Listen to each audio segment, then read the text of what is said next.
자, 오늘도 우리 하나님께서 우리에게 주신 좋은 날입니다. 우리 다 같이 주님께 찬송하면서 나아가겠습니다. 찬송가 202장입니다. 하나님 아버지 주신 책은, 다 같이 202장 우리 찬송하겠습니다.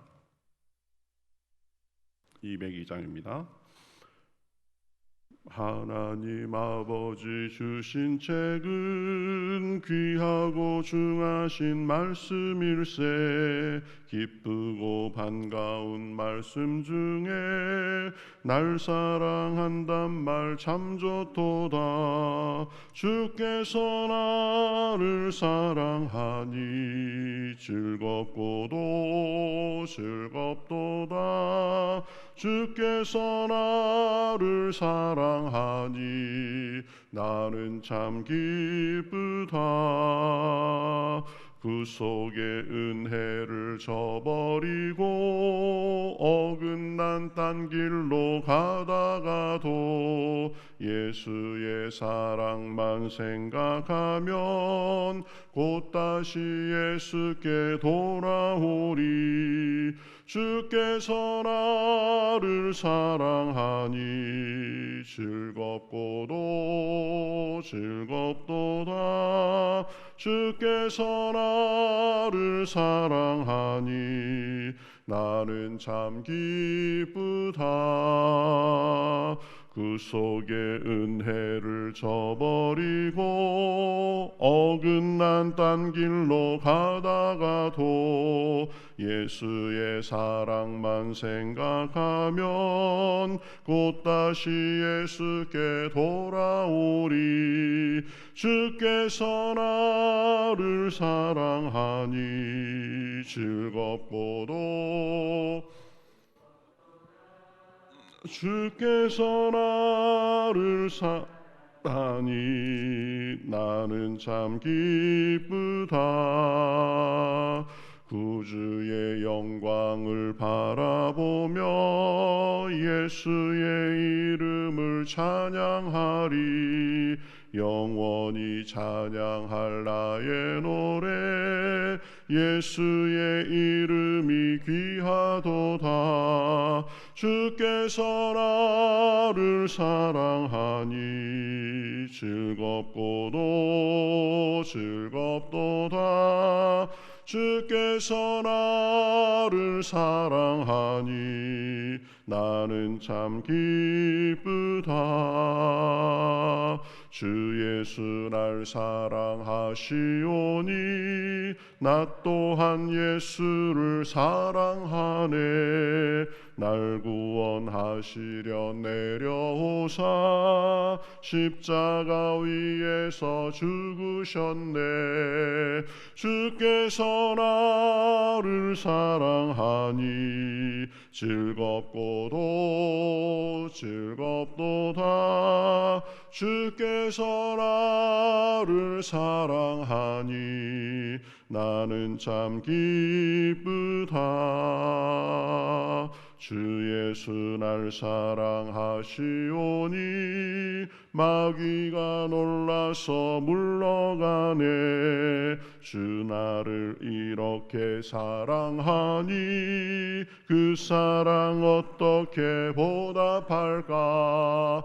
주께서 나를 사랑하니 고도 즐겁도다. 주께서 나를 사랑하니 나는 참 기쁘다. 아멘. 우리 같이 기도하시겠습니다.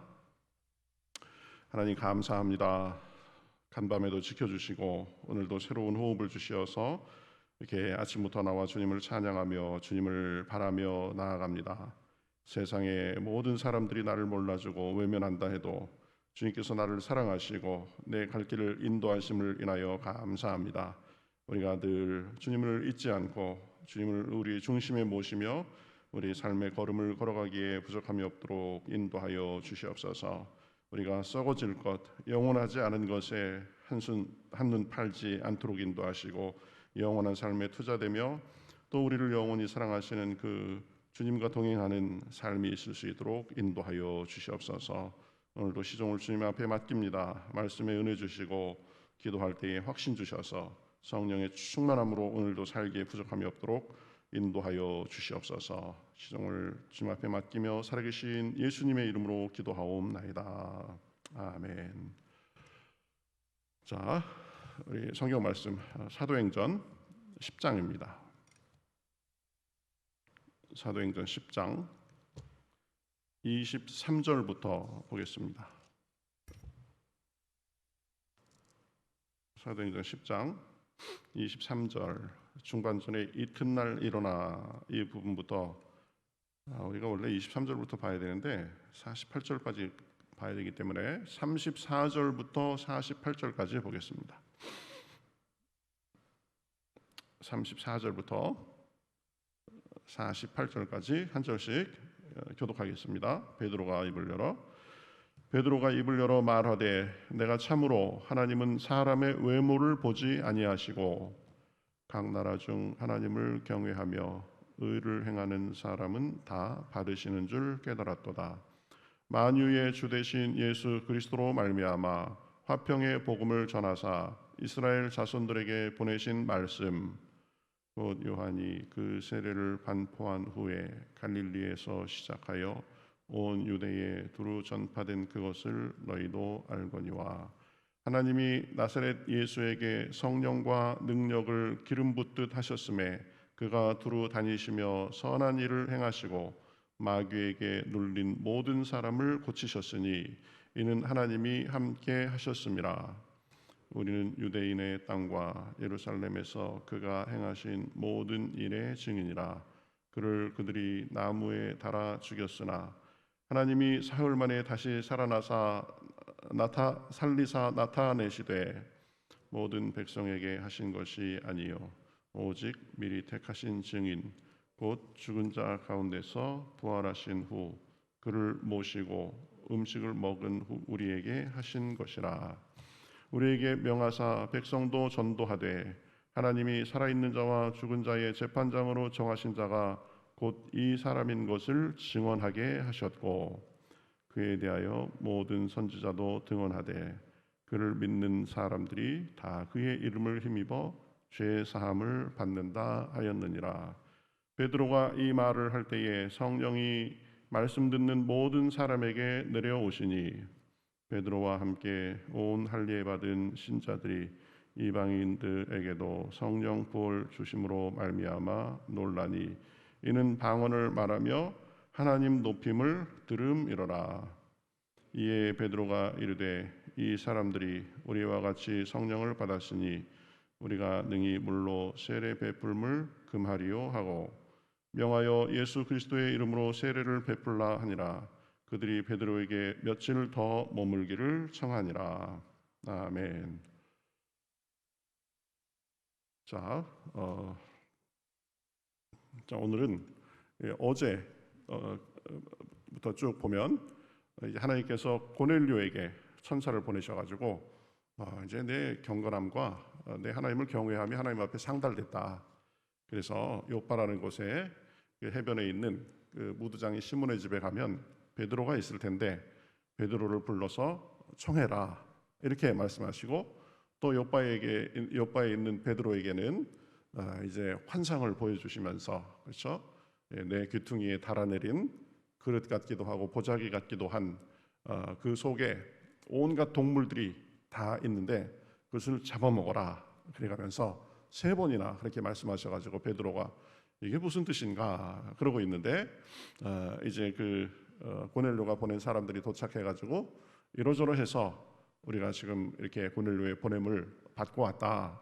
그러니까 베드로가 이제 하룻밤을 거기서 더 유숙하고 이제 그 다음 날 베드로가 그 사람들과 함께 요빠에 있는 이 고넬료에게 간 거죠. 그러니까 고넬료는 베드로가 올 것이다라는 걸 알고 24절 보면 베드로가 가보니까 고넬료는 친척들과 친구들을 모아놓고 기다리고 있었습니다.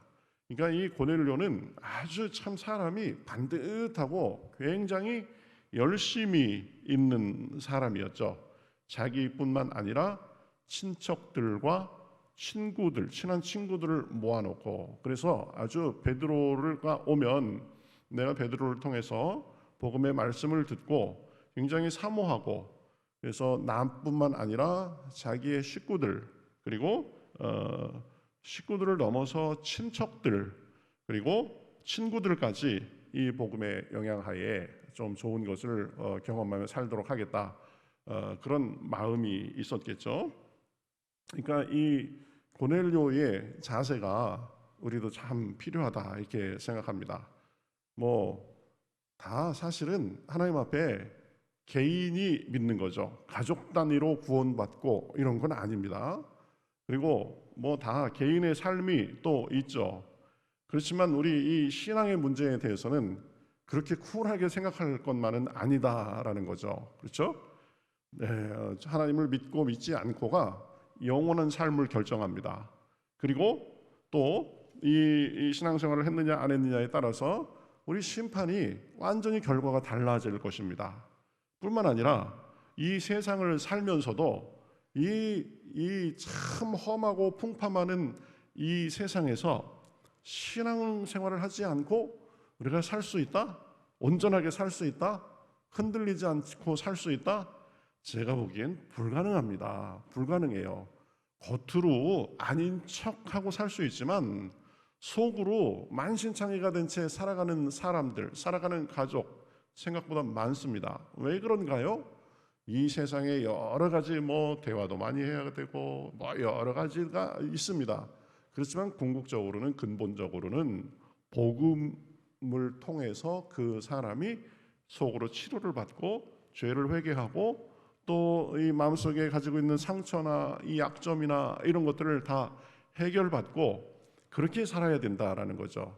그렇게 살지 않으면 그것이 그냥 뭐 그것은 한 부분으로 남겨진 채 그렇게 정상적으로 사는 것이 아니라 그 해결되지 않은 내적인 문제, 삶의 문제 이런 것들을 꼭꼭 쌓아놓기만 하고 처리를 하지 않으니까 그것이 삶에 부정적인 영향을 미치는 것입니다. 그렇죠? 그냥 이 세상 한 세상 사는 거 그냥 뭐 즐기다 살지 뭐 이런 식으로만 생각한다든지, 아니면 여러 가지 상처를 가지고 그거 끌어안고 괴로워해가면서 속으로는 괴로워하지만 겉으로는 내색하지 않고, 뭐 어떻게 보면 돈도 좀 여유 있고 그 사람의 성품도 모나지 않고 뭐 그러면 그냥 그럭저럭 이 세상에서는 그냥 둥글둥글 살 수도 있습니다. 그러나 기억해야 됩니다. 이 세상에서의 삶이 다가 아니라 죽은 뒤에는 심판이 있을 것이다 라는 거죠. 여러분, 가장 사랑하는 사람이 지금 계속 불구덩이를 향하여서 뛰어간다고 생각해 보십시오.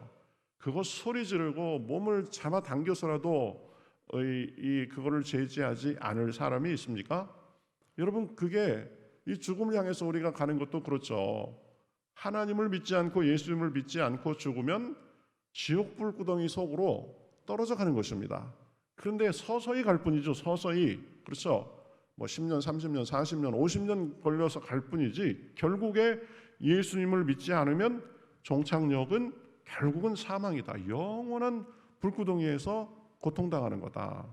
그런데 여러분, 어떻게 우리가 그 가족들이 그렇게 되고 우리의 친한 사람들이 그런데 그 쿨하게 지 인생 자기 사는 거지, 우리는 뭐 서로 신앙에 대해서는 터치 안 해, 이럴 수가 있습니까?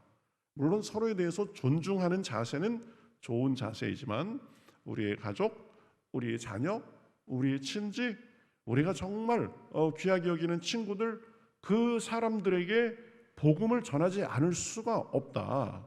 복음은 있어도 되고 없어도 큰 상관없는, 여러분 보석 같은 거 있으면 좋죠. 근데 여러분 없어도 크게 상관없습니다. 그렇죠? 그런 것 같은 게 아니다. 보면 복음은 우리 이 생에서의 삶과 하루하루의 삶과 그리고 우리가 내세에서의 삶을 결정짓는 가장 중요한 것이 복음을 믿는 것이다라는 거죠. 여러분, 그래서 믿지 않는 사람, 이 가족들을 대하면서 그리고 이 신앙생활을 등한히 하는 그런 가족이나 친지들을 대하면서 우리 교우들을 대하면서 그런 심정으로 봐야 된다라는 겁니다. 어제 이제 저녁에 1대1 성경 공부를 하는데 저는 장로님하고 해요. 장로님하고 하는데 장로님이 나누면서 그러는 거예요.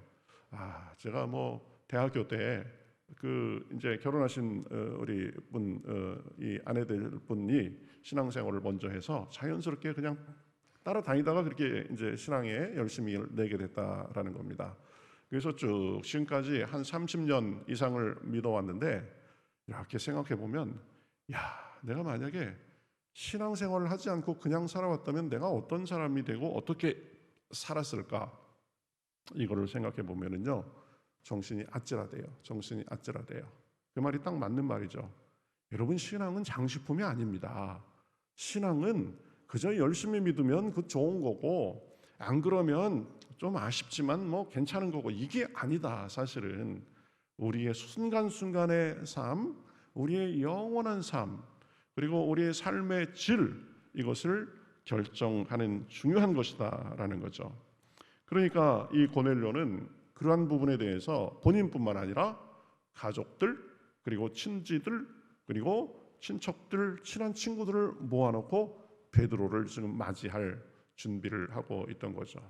여러분, 우리 가족들, 친척들, 이 친구들을 위해서 기도 많이 해야 됩니다. 우리 힘으로 되지 않습니다. 어쨌든 기도해서 그들도 이 삶에 이 하나님을 섬기는 것을 기본으로 하면서 살도록 해야 된다. 이게 베드로가 가보니까 마음이 좀 좋았겠죠. 이 사람이 참 성의가 있고 나를 맞을 준비를 많이 했겠구나.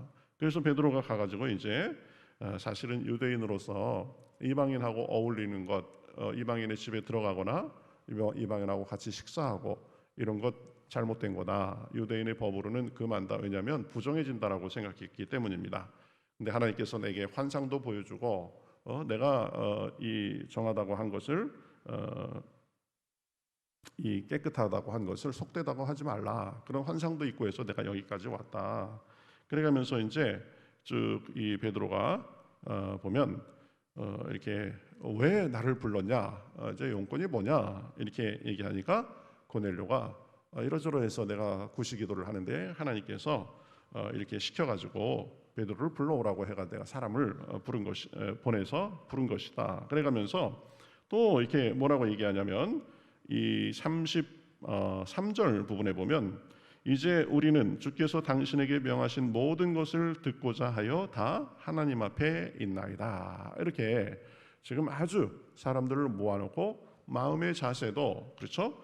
당신에게 주께서 명하신 모든 것을 듣고자 하여 다 하나님 앞에 있나이다. 이렇게 말하고 있는 것을 볼 수 있습니다. 그래서 베드로 한번 들어가서 불러서 무슨 말 하나 한번 드러나 볼까? 이런 태도가 아니었다라는 거죠. 그렇죠? 베드로를 불러서 베드로의 인간적인 얘기를 듣는 것이 아니라 하나님 앞에 이렇게 내가 듣고자 하여 그런 자세를 가지고 모여서 듣도록 하고 있다라는 것입니다. 그러니까 이 고넬료의 이 태도, 이 예수님을 믿기 전부터 경건하고 하나님을 경외하고 이웃 사람들을 구제하고 그런 사람이었는데 하나님의 지시하심이 분명하게 느껴지니까 베드로를 그 길로 보내서 사람들을 그 길로 보내서 베드로를 오게 하고 하나님께서 하신 일이니까 베드로가 분명히 올 것이다라는 것을 기대하면서 사람들을 모으고 그렇죠?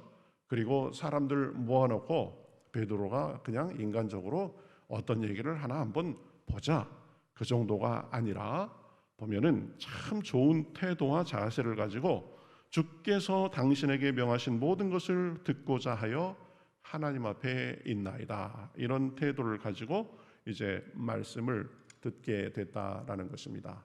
그러니까 여러분 베드로가 자기가 쭉 경험한 거, 복음의 핵심 이런 거에 대해서 말하니까 이 고넬료가 얼마나 수용성이 있게 들었겠습니까?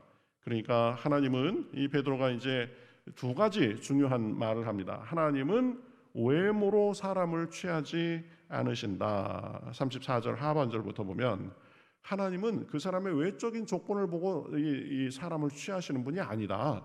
뭐 외모나 그다음에 이 기준, 그다음에 사회적 지위, 뭐 인종 이런 외적인 조건을 보시는 분이 아니다. 오히려 우리의 진심과 믿음을 보시는 분이시다. 그렇기 때문에 우리의 자세가 어떻게 되냐? 하나님을 경외하면서 늘 하나님께 진실하기 위해서 노력해야 된다라는 거죠. 겉으로 치장하면 사람은 속일 수 있지만 하나님은 속일 수 없다. 하나님은 우리의 진심을 보시고 우리의 믿음을 보시는 분이시다. 그래서 우리의 이 자세가 그래야 된다라는 거죠. 하나님까지 속이려고 하는 사람도 있습니다. 보면 자기도 이렇게 속이고 자기도 스스로에 속으면서 그렇게 사는 사람들도 있습니다. 그렇지만 부족한 것 부족하다고 인정하고 연약한 것 연약하다고 인정하고 우리의 죄된 모습 죄된 것으로 인정하고 그리고 그 하나님 앞에 도움을 구하고 그런 것이 하나님 앞에 진실하고 믿음으로 나아가는 태도죠. 생각과 말과 행동 모두에서 그래야 됩니다. 일구이연하지 말고 여기선 이 말하고 저기선 저 말하고 또 겉과 속이 다르게 그렇게 살지 말고 하나님 앞에 늘 진실하게 나아갈 수 있어야 된다. 하나님은 외모로 사람을 취하지 않으신다. 그 다음에 두 번째 이제 쭉 이렇게 이어지는 얘기를 하는 거 보면 우리가 한마디로 압축할 수 있습니다. 모든 사람이 예수님의 십자가의 공로로 죄 사함을 받는다. 예수님은 하나님의 아들로서 우리를 위해서 고난을 당하시고 마귀에게 눌린 자들을 해방시켜 주시고 쭉 그러신 분이시다. 그래서 하나님은 외모를 보고 외적인 조건을 보고 사람을 판단하지 않으시고 우리의 믿음을 보고 사람을 판단하신다. 그래서 우리의 믿음 제일 중요한 게 뭐예요? 예수님을 믿느냐, 예수님에 대한 믿음을 보고 판단하신다. 그래서 예수님을 믿으면 구원받는 거고 예수님을 믿지 않는 사람은 심판받는 거다. 예수님을 믿는 것이 우리 믿음의 핵심이다라는 거죠. 여러분 바울 서신에 보면 이런 말이 있죠. 아들이 있는 자에게는 생명이 있고 아들이 없는 자에게는 생명이 없느니라. 그게 뭐예요? 예수님을 믿는 것이 기준이 되는 것이다. 그래서 예수님을 믿어서 우리 마음속에 영접해서 우리 마음속에 예수님이 있으면 우리가 구원받은 생명이 있는 사람이고 그렇지 않으면 생명이 없다. 그러니까 아마 이 니고데모가 아니라 고넬료는 이 복음에 대해서 확실하게 이제 깨닫고 그렇구나 그래가면서 아마 속으로 믿었던 것 같습니다. 그러니까 보면 44절에 보면 베드로가 이 말을 할 때에 성령이 말씀 듣는 모든 사람에게 내려왔다라고 했습니다. 그러니까 성령이 임하는 모습이 외적인 현상으로 나타난 거죠. 그래서 베드로와 함께 온 할례 받은 신자들이 이방인들에게도 성령 부어 주심으로 말미암아 놀라니 이는 방언을 말하며 하나님 높임을 들음이로라. 아마 영적 은사의 현상이 벌어진 것 같습니다. 방언이 막 터지고 이제 사람들이 하나님을 기뻐 찬송하고 찬미하고 그런 것들이 성령이 임하신 외적인 증거로 나타난 거죠. 그래서 이 베드로는 깜짝 놀랐습니다. 왜냐하면 하나님이 이방인에게도 성령을 부어주시는가? 이거는 그때까지는 생각하지 못할 그런 일이었는데 하나님께서 이방인에게도 성령을 부어주심을 통해서 깜짝 놀란 거죠. 여러분 구원도 믿음으로 받습니다. 우리가 이방인이든 서양 사람이든 백인종이든 흑인이든 믿음으로 받는다. 성령도 마찬가지로 구원받으면 성령께서 임하시고 그 성령이 임하신 것이 외적으로 나타나는 것이 보면 성령의 충만이고 성령 세례의 현상이다라고 볼 수 있습니다. 여러분 오늘 말씀 정리합니다.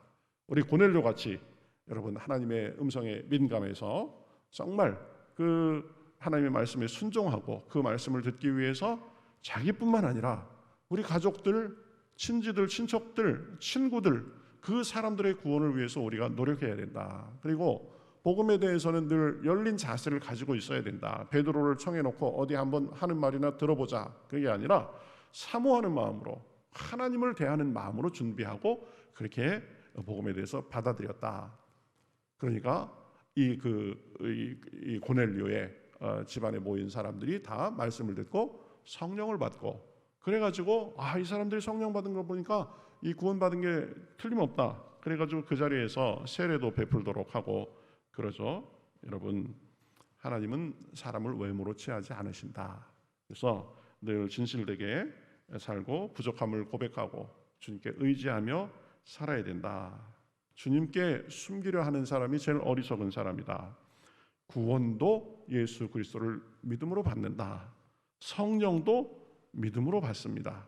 성령 충만도 결국은 사모하는 가운데 믿음으로 받는 것입니다.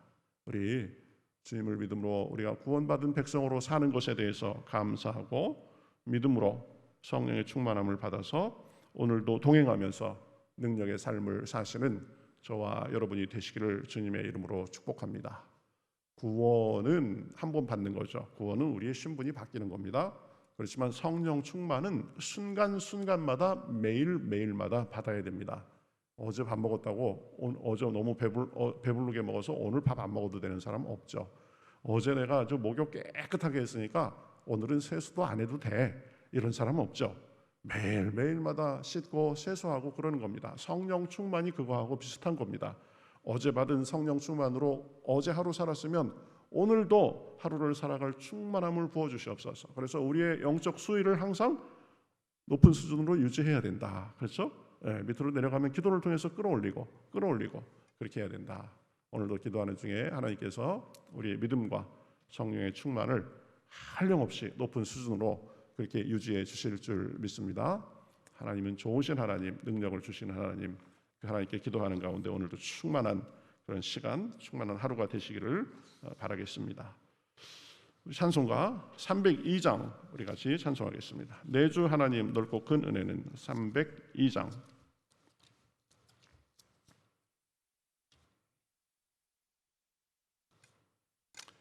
우리 믿음에 대해서는 늘 가슴을 넓게 열어야 된다. 우리 어차피 부족하다. 하나님의 넓은 은혜의 바다로 늘 날마다 나아가야 된다. 다 같이 찬송하겠습니다.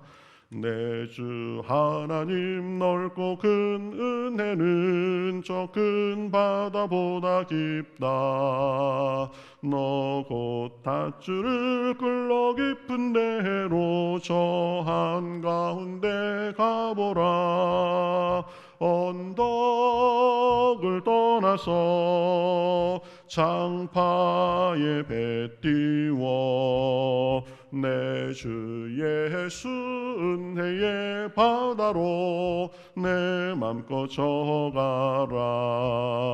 왜 너 인생은 언제나 거기서 저 큰 바다 물결 보고 그 밑 모르는 깊은 바다 속을 한 번 헤아려 안 보나. 언덕을 떠나서 장파에 배 띄워 내 주 예수 은혜의 바다로 내 맘껏 져가라. 많은 사람이 얕은 물가에서 저 큰 바다 가려다가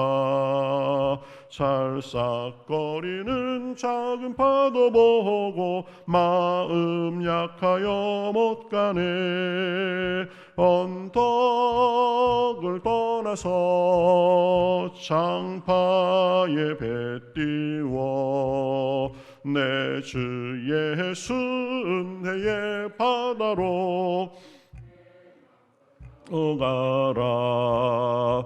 자 곧 가거라. 이제 곧 가거라. 저 큰 은혜 바다 향해. 자 곧 내 너를 저 깊은 데로 가라. 망망한 바다로 언덕을 떠나서 장파에 배 띄워 내 주 예수 은혜의 바다로 내 맘껏 져가라. 아멘.